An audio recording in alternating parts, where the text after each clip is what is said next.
Hello, my name is Melissa Daniels and I have strabismus. Strabismus is when your eyes are not pointing in the same direction. And over the last 5 years, I've worked super hard through so many different types of vision therapy exercises and other practices and surgery. And all of these things combined together have helped me gain some 3D vision and get my eyes to a much better place functionally and cosmetically. This video series is highlighting those essential exercises that I think every single person with strabismus should be doing in vision therapy. Now, this is not for people to be doing on their own at home. That's not at all what I'm talking about. I am a huge advocate for vision therapy, and I think every single person with strabismus should definitely at least give vision therapy a chance because it can change your life. Even if you're down here and you get your vision up to this point and you don't get all the way there, I'm telling you, it makes such a big difference. So if you don't know where to go to vision therapy or where to start, it can be kind of complicated. You can just go over to my website, strabismussolutions.com/findvt, and you fill out the form there, and I will actually send you personalized recommendations in your area. And this is all over the world. There are some countries that don't have as much vision therapy available, or I just can't find it because I don't speak the right languages, but I do work on it and my list is growing and growing every day. So be sure to check that out if you're not in vision therapy yet. Now, for those of you that are in vision therapy, this video is for you. And I'm excited to share these exercises that have made such a big difference for me in my therapy. Today, we're going to talk about the Brock string. I've had a few videos about the Brock string, and if you want to go back and look at those, you totally can. I've got some tutorials on Brock string for beginners and just some tips to make it work and how to make your own Brock string. But this video, I'm just going to talk really quickly about why the Brock string is such an essential exercise for strabismus and why it made the list. It is a little bit more of a central activity. So if you've watched the other videos in the series, you'll know that I keep talking about start peripheral. It's got to be big. It's got to be, out here. Don't start with these really central details. Well, the Brock string is central, but it has its place. And if done correctly, it can be really powerful and in the right timing. So of course, go off of what your optometrist is saying. It took me a year of vision therapy before we started busting out the Brock string because we wanted to make sure that peripheral was all locked in first. So once you do get to the Brock string, the thing that I love about it is that it gives you instant feedback. A lot of us with strabismus are totally delusional. We're like, oh yeah, I know what's happening with my eyes, and oh, this is just happening. We don't really like to take accountability for what's happening. I know I was that way, oh, my eyes are doing this, or the beads are jumping on the string. But really, the beads are just a reflection of what your eyes are doing and what you're choosing to do with your eyes. And of course, we don't have great control yet, but it's kind of like a snapshot of reality looking at a Brock string, because you can't just pretend anymore that things are different. It gives you exact feedback about what's going on. So let me explain.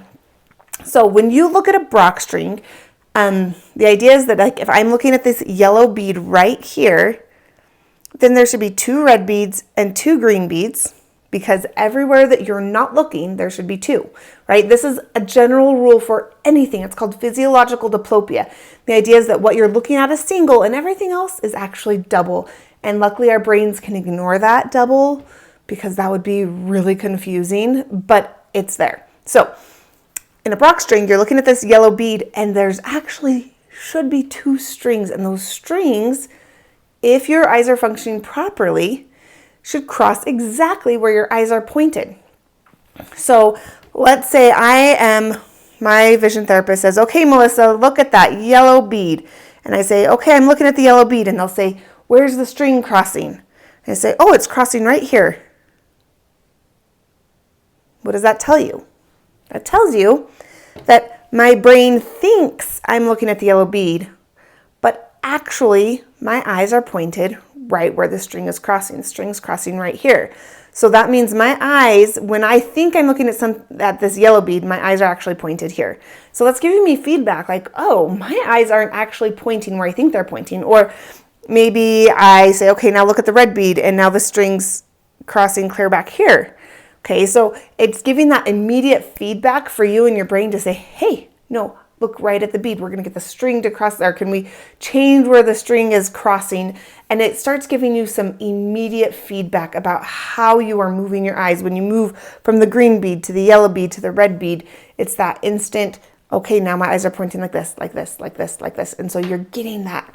And it is so powerful. And we need that. We need that to like help us be like, okay, my eyes are not doing what I think they're doing. For me, when these close ones, they cross right through the bead. It's beautiful. Get further away, crazy stuff starts happening on my Brock string.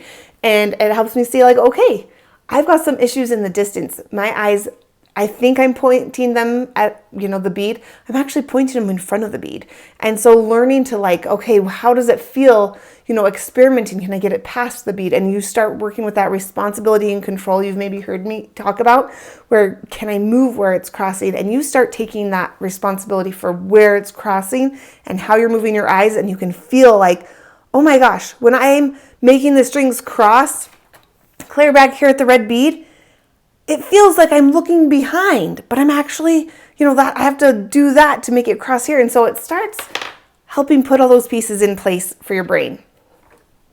I know it's weird, but it's an amazing tool. Now, I was saying it's really a central activity because you're like trying to get that perfect alignment.